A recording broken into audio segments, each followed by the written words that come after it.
mangwanani tiri kuona kuti rajiri munzira raburushashike raja kuchichi mushokwere muzano tiri kunzwa guhu vana vezimbabwe musanyebekwa vanhu vari kuda zva2030 ndiowini muta nagarwe nana mavheri nyenge nanani vava ndo vanhu vashoma chete vari kuda zva2030 ndo mbavha zviri kubatsirana nezvimwe zvigananda zvese izvi kuuraya nyika ivavo vanhu chete ivavo ndo gauta zva2030 taakutoshamisika Temba Mliswa is nothing.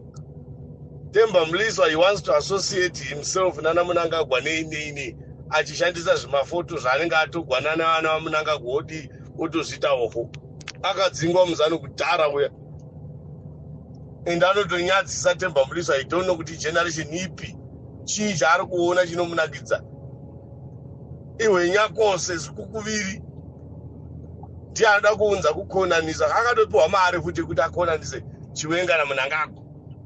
Iye Temba Mliswa is not up to any good. Saka following such kind of people memchitozvirasisa vana veZimbabwe. Uyai mose tijoine revolutionary tibvise vanhu vari kutiurayira nyika. They've been in government for 45 years now. Chavakaita hapana. It's a permanent damage yavari kutipa zvino maChina ari kucheka vanhu nemapanga. Simba iro vanoriwana kupi? Havasungwe, havaitwe sei? Simba iro vari kuriwana kupi? Vari kubva kuzvigananda izvi. Zvemapato zvataikuudza ngatiregei zvemapato. Tibatane sevana veZimbabwe. Tiite chisungo ticheme nhamo imwe chete tine nhamo. Ava vari kudyawo. Vari kuzvipushira 2030 avo. Vari kudya vari kupiwa dzimota dzisina kana mazita avo. I don't know kuti kana vachidzidhiraivha vanonga vachindedzei. Kusanyara noita baba vakuru vanotengegwa mota neumwe murume. Temba Mliswa, be warned. Be warned. We know kuti wakatompiwa mari iwe yekunzi zvinofanira kuita discredit Chiwenga. Be warned. Iwo ndo uchasara nevanhu neruzhinji. Akatotaura ndipa politi bhiro paanenge ataurira ipo zvofanira kunotaurwa secret kupi. Munhu akataura kuti pasina zvigananda anofanira kutaura secret kupi. Are you happy wevanati vana tagwirei vachipa mari yenyika vachinzi vari kusponsa zano? Ko vanovhota vacho zvavasina vari kungofaisa mushonga muchipatara. Ndosaka wakadyiwawo kunotoniwo. Chena ndebvu nemvere uri mwana mudiki kudera unyari. Be warned weTemba Mliswa. Unogezegwa nyaya nekupata.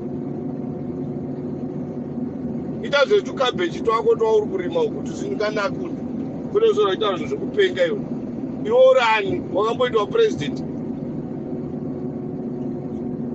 Unoda kurambidza vanhu kutaura kuti Chiwenga ngarege kutaura pfungwa dzake. Ari kutaura kasa vice president pamusangano wavari vose. Saka what's wrong with that? Munofanira kutoblame vanozoburisa nyaya dzaitwa political vachitiunza isu kumaplatforms. Kwete kuti munhu ataurirei. Ndofunga kuti Chiwenga mukadzi wanofanira kunzwa newe. Farisira zvimwe iwe Temba Mliswa. Farisira zvimwe. Taneta. Nyika yaparara. You've been a minister waingopopota nyingobuda masiriri kunge gava. Chawakagadzirisa chii chaunoda kuzotaura? Waiunza chaos muparliament iwe yoTemba iwe. Kana ngopopota mazuva uchiita basa rekutora vakadzi uchinonyengera mumatoireti. Ungaita munhu kwazvo, ungaita leader wani wakaita kunge benzi kudero. Revolution pamberi nekubatana vana veZimbabwe tibvise zvigananda izvi.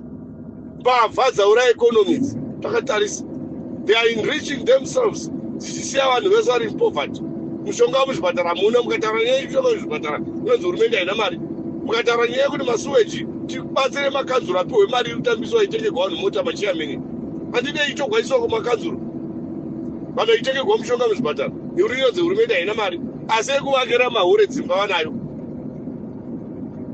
This must come to an end now. Hatisi kutamba. Hatisi kutamba nemachairman imimi ushe hunopera. You are going to be answerable for your nonsenses. Kumasero ndimi mune nhamo. Ezvino makorokoza voiti vari kuchekwa nemapanga. Kwasara kumasero kumamusha uku. Mukai vana mbuya. Saudzwa zve2030 zvekupera. Noudzwa zve2030 kuti gore rino yamengo dzegore rino hambo dzichike. Mopururudzira zvo zvakadero. Tangawana nemasare. Hapana cha2030 chatotaurirwa nemunhu.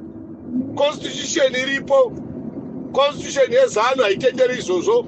Constitution yenyika chaiyo haitenderi izvozvo.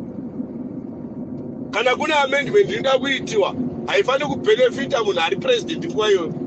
Saka zva2030 ndezvemugotsi matsuro. Don't ever listen to that trash. Pasi nembavha, pasi nezvigananda zviri kuba, pasi nanatagwirei. Angofamba kanyena mama zinonge mbwa yakaruma zai.